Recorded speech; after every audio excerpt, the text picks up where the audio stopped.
Hi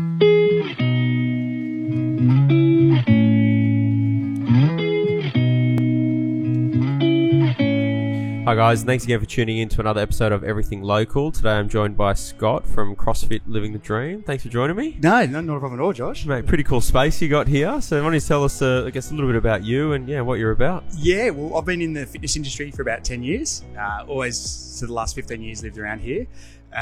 Originally was a landscaper. Did that for a while, over 10 years, and then got into this and love every minute of it. It's great. Yeah. Best decision ever. Why the move from landscaping to what you're doing now? I was kind of getting over it. I was working for myself then as well, and just out in the sun, the long days, long hours,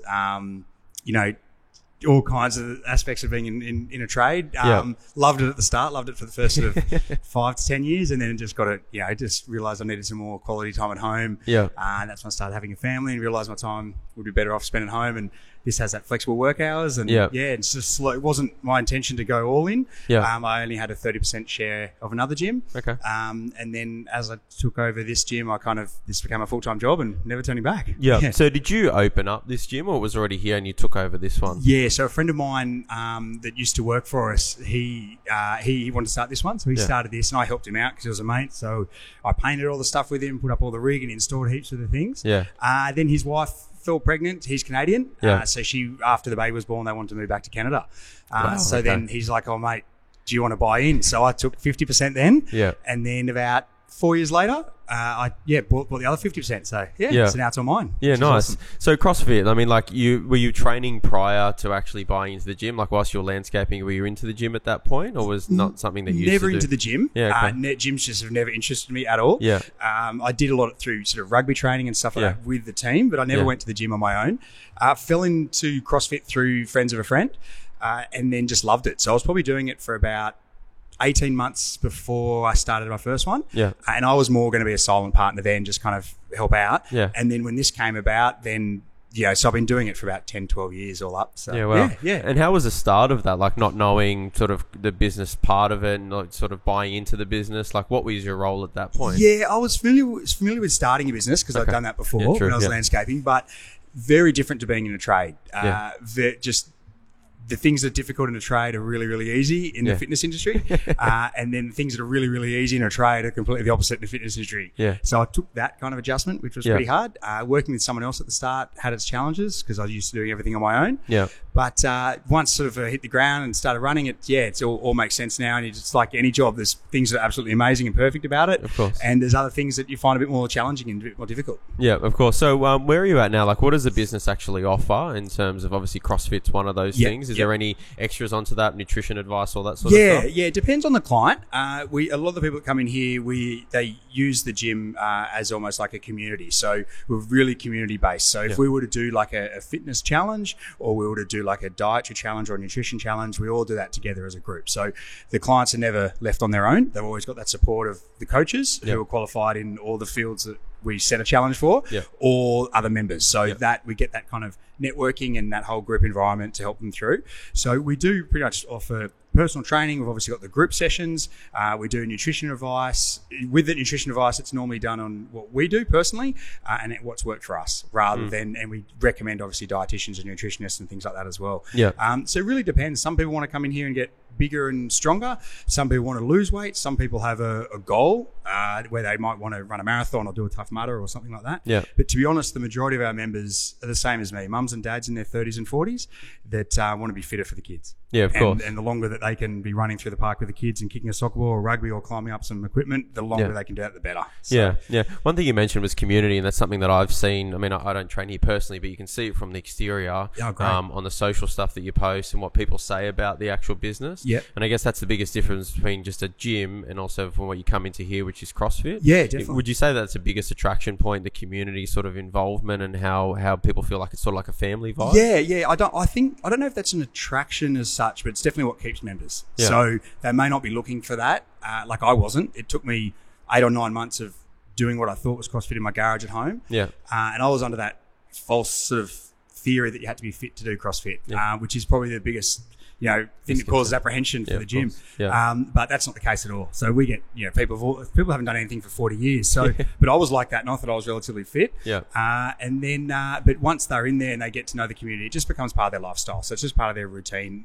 No one really thinks as if they're coming to the gym. They more think like they're going to soccer training or to play a game of tennis with a mate or to muck around with some friends. They never really, it doesn't think it's like the gym and training. It's more like a training session like you would in a sports team. It's sort of like a team sport in some regard. Like whilst you're doing your own exercises, you got all the exercises up on the board, which you can see behind the camera. Yes, definitely. And people obviously helping each other out and pushing people forward. Yeah, exactly. And I guess you can do it at your own pace as well. Yeah, so we have different workouts. Like our job as a coach is to make sure that no one feels left alone. So we don't want people coming in here and thinking they're really, really fit because we'll sort that out of them. And we don't want other people coming in thinking they're not very fit because that's not what we're about. We're trying to make people better and we want people to leave the gym better than when they got here. So if they leave the gym feeling like they can't do something or it was too hard, then for one, they're not going to come back. But for two, it kind of leaves a sour taste in their mouth. And that's not what I'm about. I don't do it. No one does it, and they watch the CrossFit Games, but that makes up a tiny percentage of people. Okay, that's less than 1%, but probably 100% of the marketing, if that makes sense. And that's definitely not what we're about. So you can do it at your own pace, but we do make that challenging for each person. So we can kind of taper it to your goals and what you're trying to do, but we don't want people to finish 5 minutes after someone else. No one enjoys that. Of course, but there's people that want to stay back and continue training after and they can keep doing that if they want to, right? 100%. And we have open gym times as well, so people will do the class or they may not have time for the class that day. And most of our members can come in whenever they want and they can just kind of do their own thing, or they might follow another program that me or another one of the coaches has set up for them. Some of them will do maybe 1 or 2 classes a week and then do that on their own. Most people come about 4 to 5 times a week though. Okay, so they can come in by themselves if they want to and just do a session like that, right? Yeah, exactly. And sometimes I'll follow what's on the whiteboard, like you said, like what we've programmed. Other times I'll just do what they're not very good at and feel like they need some more work on, or sometimes they'll just come in and just want to, just get some aggression out and jump on a rowing machine for an hour. Like it just depends. Everyone's different. Couldn't think of anything worse than a rowing machine, personally. Plenty of things to do. Too short for a rower. Speak to yourself. Exactly. So talk to us about some of the challenges in business. So when you first opened up and what you go through now, like what's some of the tough things that you go through in business, especially from the CrossFit side of it as well? Yeah, well, very different to what it was when I was a tradesman. That was the toughest thing was my staff. It's really hard to find good staff. But in the fitness industry, I've found that everyone that's in it wants to be in it. You had a tradesman that had, he left school early, or his dad was a plumber and he wants to be a plumber, or they're sort of thrown into that where really people set out to get into the fitness industry. So the staff I have are just incredible. And that obviously makes a place. You want your staff happy, and I'd like to think that all mine are, and that sort of pushes over into the members and makes them happy as well. So that's something that I thought would be challenging that isn't nearly as challenging as it was. The challenging thing for me is getting people into the gym. I think it comes down to that people are apprehensive about starting CrossFit because they're afraid of it, and I've been there. I was as well. Very rarely do you see someone go, "Oh, I'll give it a go," and they come in that afternoon. But I mean, it looks pretty intimidating. It does. Someone for me, like I train at the gym all the time, but CrossFit's just a different level. I seem so like it's whether it's the intensity, I don't know what it is, but like even just watching it, like it's pretty extreme, and people like dripping sweat and stuff like that. Totally different. Well, they like to say that the only shortcut to results is intensity. So as soon as if I said to you now, do 100 push-ups a day, you might start out, do 10, have breakfast, do another 10, and eventually you'll get through the 100, right?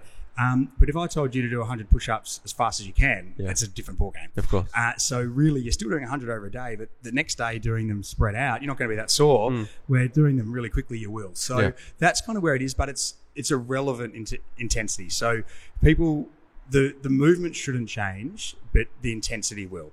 So if someone comes in here with a heart condition or they're overweight, their relative of intensity is going to be very different. We've got to, and that's our job as coaches, to make sure that we're finding that happy mix for everyone, so that one, they're getting results, but two, they're not pushing themselves so far out of their comfort zone that they're one, going to hurt themselves, or two, that they're just so uncomfortable, and that feeling when you feel like you want to vomit.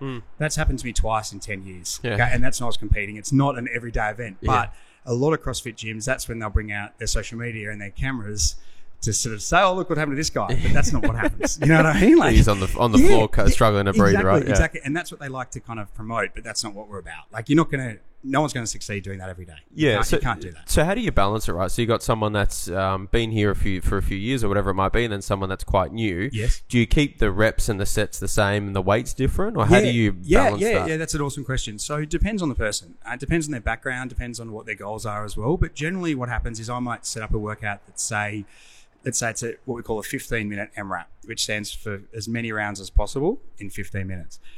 Even if you and I have the same weight, you might get 10 rounds out, or I'm going to get 7. But we both finish at the 15-minute mark. Yeah.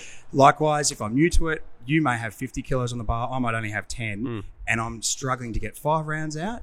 You get your 10, but it's relatively wise. The intensity is exactly the same. Yeah. For you, 50 kilos feels like 10 kilos for me. So some people are doing things without any weight at all. Some people are doing things with a lot of weight. But once again, it depends on the stimulus of the workout. Yeah. Some workouts I'd like to see people, as long as their technique's okay, and that's our number one. Safety and technique is our number one thing we sort of focus on.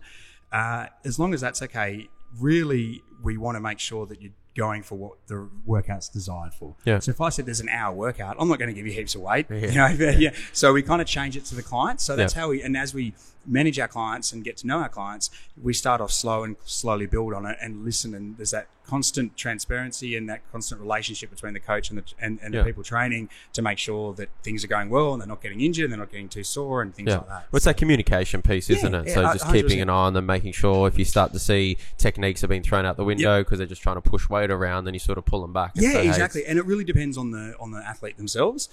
Some people, like, I hate to be, me being a male, I hate to sort of be a stereotype, but females generally listen a lot better than the guys do. The guys sort of come in with a bit of an arrogance kind of thing, and they're like, no, I can do that. Yeah. And then, then you give them one chance. You go, okay, prove to me you can do it. And then there's no egos here. So once they do that, and I'm like, strip weight down, then they realise that it's not the place to try. Right. It's not a competition every day. Yeah. Let's do things perfect. Eventually, you'll be able to lift as heavy as you wanted to, but right now, let's work on your technique. Yeah, that's right. Where women tend to go, no, I'll trust you. I'll listen to what you have to say, and they do it right from the start. Where some guys are a bit of a battle, but but I get along well with both of them, so it works out okay. Yeah, definitely. Where you can see that the intention's right. They just want to get stuck in and really want to get the best out of their workout. Exactly. But I've been there as well. You just want to lift the heaviest weight because it is a bit of an ego thing. You want to say you lifted a specific weight, but and you'll find that like if there's that in the gym, because everyone's that close kind of community and we're all mates and the girls are all friends and you get that kind of banter going where it's all about the technique. So we'd rather a lightweight looking perfect than a really heavy, ugly one. So a lot of people have that kind of thing at the back of their head. I want this to look good. Actually, I'd rather go a little bit lighter, and that's the kind of culture we build. So of course. And what do you think the benefit is from CrossFit versus just going to a gym and doing your basic static lifts, which might be like a flat bench press and stuff like that? Like I know that you guys do that here, but there's a bit more of supersetting and stuff like that. Is that right? So generally a workout for the day would have a warm-up, which you all do together. We'd have a strength piece, so use your bench press example, or we'll be back squatting or deadlifting or some of that sort of conventional sort of style of things, and then we'll move into a workout. Now, when we're doing the strength, obviously everyone's got different weights, but what really happens is when we do, say, a set of 5x5, we make sure that everyone's doing that comfortably, if that makes sense. So you're still going to do what you do at your other gym. In that sense, it's when it comes to the workout. And our stuff isn't, you don't go in there blind. We program about sort of 3 to 5 weeks in advance. So we have structure to our programs and we do many methods, progressive. Like there's a million different things we can talk about as far as the programming goes, but we have a goal in set. So it's not, you're not just blindly going in there and doing your own thing. Yeah, so it's not just random exercise each time, you're sort of structuring and we build up. So say we do that 5x5 example of bench press today, then later in the week or next week, we might do 6 sets of 5 reps, or we might do sort of 7 reps of 5 sets. So we kind of mix it up, and we know what we're doing as far as the programming goes, so that you don't plateau out. You're continually moving. When it comes to the workout, you obviously have someone next to you that'll be doing the same as you, and you're trying to either get faster than him or lift better than him. So that's when the environment kind of changes from what you get in a normal gym. And do you tend to team up with someone of the similar sort of experience, or do you just jump in and whoever you're next to, you just whoever you're next to generally? Most people, or a lot of people come from word of mouth, so I'll come with a friend. If like we do get a lot of members that start from scratch that know no one, which is awesome. And when they come in, we just start them off with someone that is new or has been around a while that can kind of help them out a bit. And we just sort of play it by ear. So normally, to be honest, it comes down to people that are roughly the same kind of kind of age group, really, or just where people kind of sort of gravitate towards exactly. So there's no rhyme or reason to it, and it just works. Yeah, of course. Yeah. And what is it that you love the most about, I guess, the community around here in the area, and what sort of keeps you going? Just the community that we've got here is definitely the in the gym is just the support we give everyone. Perfect example is all this that's happened. Our gym's been forced to close for 12 weeks. I've been able to hang on to a lot of the members, and we're doing stuff online, and we had some Zoom sessions going, and we go to the park and we train, and just that's sort of testament of how close everyone is, and people are checking in with each other, and why didn't you train today? Because we all log it and everyone can see what everyone's doing and stuff, so we can see if people are plateauing off, and we can see, oh, hang on, you normally come on a Wednesday, Josh, why didn't you train today? I know you're at home, but try and squeeze it in. So is that done through an app? Or? Through an app. Is it? Okay, we use an app. So every morning they'd wake up, it's the night before, and they can see what the next workout is the following day. And then they at the moment they just do it in their own time, but when the classes go back as of Saturday, they'll be doing them in the class. That'd be the community as far as sort of the Thornleigh, Hornsby. I just love it. Like I said, I've been up here for 15 years, and I wouldn't even think about moving. Everyone's nice, everyone's friendly, everything's close. I think living around here, you've got everything at your fingertips. You don't have to go too far, and everywhere's just a train trip away, you know? Yeah, definitely. So, everything's nice and close, right? Exactly. Yeah, and I think your business really reflects that. And as I was saying before, like I think that even whilst I don't train here, you can just feel the sense of community just by what you see online, and people having the conversation with each other, and just from word of mouth, and people saying that they come here, and all the good things that they say about the business. That's so great. It's awesome to see that that's sort of oozing out of the business, and it's really effortless in a way, right? Like you're not doing any massive marketing pieces. You're just out there. You might put a couple of things on social here and there, but it's just really like flowy. It just kind of, I guess, builds momentum, and that's a different thing as opposed to a trade. With a trade, you just got to rock up on time and you've got the job sort of thing. So, and the fitness industry is not like that. It's a lot more competitive, but it's also the customers that are happy. They're so loyal. Yeah, definitely. Keep coming back. Nice. What's next for the business? Is there anything that you're looking to do moving forward? I mean, obviously COVID hit pretty hard. Opening the doors would be nice. That would be good. As of Saturday, we're open again. But just getting all the members back into the gym, and just sort of, I know the community will still be there, but it'd be really nice to see everyone's face again, and train with them as well. Like all the coaches jump into the classes as well when they're not coaching. So it'd be good to just see everyone, and then sort of build that momentum, and get things happening again, get some new members in there, and just build the community, and just help people, just throughout their fitness regime and their fitness goals. Just that human interaction again, right? I think that's what we're all missing that. Don't worry. I mean, we're still out there in terms of real estate, but we're still being conservative with how we interact with people and how close we get. Obviously, it's very different, isn't it? Yeah, massively. So, what's COVID taught you? To be honest, it's taught me a lot about the loyalty and the good members that I have. It's taught me to do things a different way as far as the programming goes. It's given me a bit of a kick up the butt to do things that I've always wanted to do. And it's given me that chance of now being at home, still working as much, just doing things differently. I'm not obviously doing my hands-on coaching, but I'm coaching people remotely, which is a challenge at the start, where just like anything, once it got rolling, it was really good. It's taught me a lot. It's actually, I've loved the time with the family, but from a business perspective, I've actually think I've really grown, and I'll come back bigger and stronger after it. It sort of forces you to stop and reevaluate, right? And that's been one of our biggest marketing pieces. If you're starting to reevaluate your life, when you reevaluate your house, so that was a play on words that we were using, but that's something that I've done definitely. The calendar used to be so full, and now we're sort of going back to what used to be normal. I'm not filling the calendar up anymore, and I'm like, I'm just going to go home early today. And it's kind of nice and refreshing. I was actually talking to a friend and my wife about it the other day, where I had an idea that 3 weeks every year, everything locks down. And it's like... that used to be Christmas, right? Exactly, or it should be Christmas. And it was just amazing, that quality time with the kids. Like I was homeschooling them, and everyone was at home. It was just a good environment to be in, and miss work like nothing else. But it was also just nice to have that time at home. And now that I can...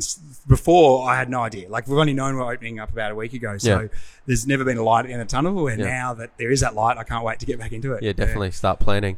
So what would Scott tell Scott back when you first started off, some things that you've learned so far? What one piece of advice would you give yourself? Great question. The piece of advice I'd give was learn to evolve and kind of keep on your track, but learn to evolve. And if you have an idea, just run with it. And that's something I think COVID's done. I've wanted to do online programming virtually since I started, where there's a lot of members that will go overseas or they move to the other side of Sydney and they miss the community and they miss me as their coach. So I've always thought it'd be cool to have something online where now I have that. I've set that platform up where people, no matter, they can live on the other side of the world and they can still be part of this community and still do the same workouts we're doing and still enjoy it.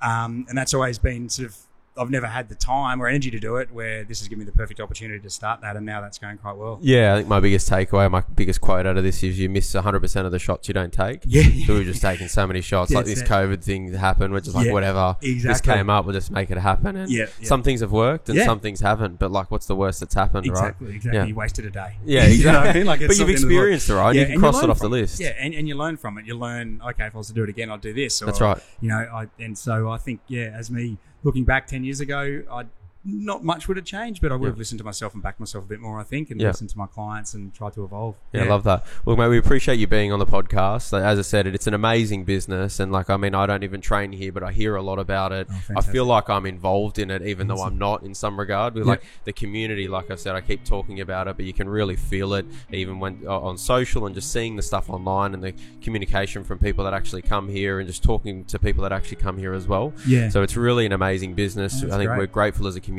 to have you here as well. Thank you for doing everything that you're doing. People can follow you on social, all that sort of stuff. Facebook, I think you're on there. Instagram, on Facebook and Instagram, all that good stuff. Yeah, we'll pop in and have a workout. And you're obviously more than welcome to. Love that, mate. I appreciate it. Too easy. Thank you so much.